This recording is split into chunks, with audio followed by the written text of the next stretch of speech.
बच्चों की कमेंट थे इस बात को लेकर कि सर यद्यपि मैंने इससे पहले भी रीट पात्रता को लेकर और ग्रेड थर्ड को लेकर कई बार वीडियो में चर्चा की है, कई बार आपको बताया है कि आपको चीज़ें कैसे और क्या करनी है, लेकिन चूंकि आपकी एक उम्मीद रहती है हमसे कि सर आप बता देंगे तो ज़्यादा एक बेटर एक हम कर पाएंगे।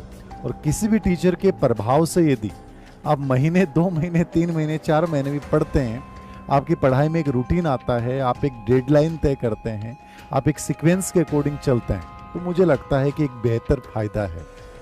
तो आज का जो वीडियो है specially REET plus grade third 2024-25 को लेकर है कि रीट पात्रता का अभी कई बच्चे कहेंगे सर आप बहुत लंबे टाइम से बोल रहे हैं। मैं हमेशा बोलता रहा हूं, बोलता रहूंगा और बोलता ही रहूंगा।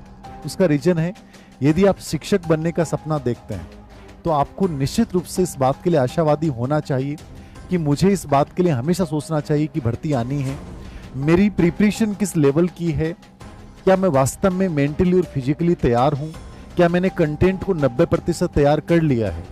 यदि आप बहुत अच्छे से 70 से 80% कंटेंट तैयार कर लेते हैं, उसके बाद भी आपको उसको एक सूत्र में बांधने में और उसको धार देने में 6 महीने लग जाते हैं। और जैसा कि कल हमारे मुख्यमंत्री भजनलाल शर्मा जी का एक ट्वीट था कि विधानसभा सेशन के बाद बहुत सारी भर्तियां आएंगी कि आपको मौका ही नहीं मिलेगा।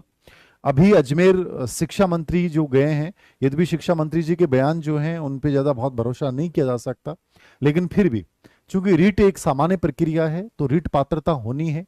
चूंकि अभी अध्यक्ष बोर्ड में नहीं है, तो जैसे अध्यक्ष की नियुक्ति हो जाएगी विधानसभा सेशन के बाद में, तो रीट का आयोजन संभवतः इस वर्ष के अंत में भी मान सकते हैं अपन, और हो सकता है जनवरी फरवरी में भी चला जाए। कोई निर्धारित तिथि नहीं आप ये कहें कि सर ये कब तक हो जाएगी ग्रेड थर्ड की भर्ती, ये कोई नहीं जानता है, कोई नहीं जानता है। सर इसमें पेपर 1 होंगे 2 होंगे, ये तो तय हो गया कि रीट पात्रता पहले होगी, रीट पात्रता के बाद में एक भर्ती और होगी और उसके आधार पर ये पूरी भर्ती प्रक्रिया संपन्न की जाएगी। पदों की खाली के बारे में आपने देख लिया होगा, लगभग 23,000 के आसपास पद खाली हैं।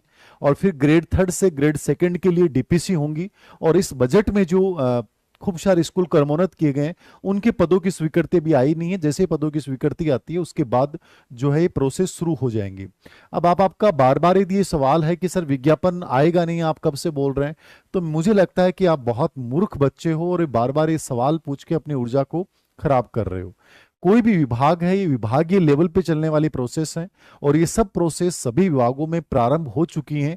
किस विभाग में कौन सी भर्ती आएगी, आपके अचानक से आपके सामने विज्ञापन आएगा और आपको ये समय नहीं मिलेगा सोचने का कि मैं अब क्या करूं। तो बेटर है उससे पहले अपनी एक स्ट्रेटेजी तय करें।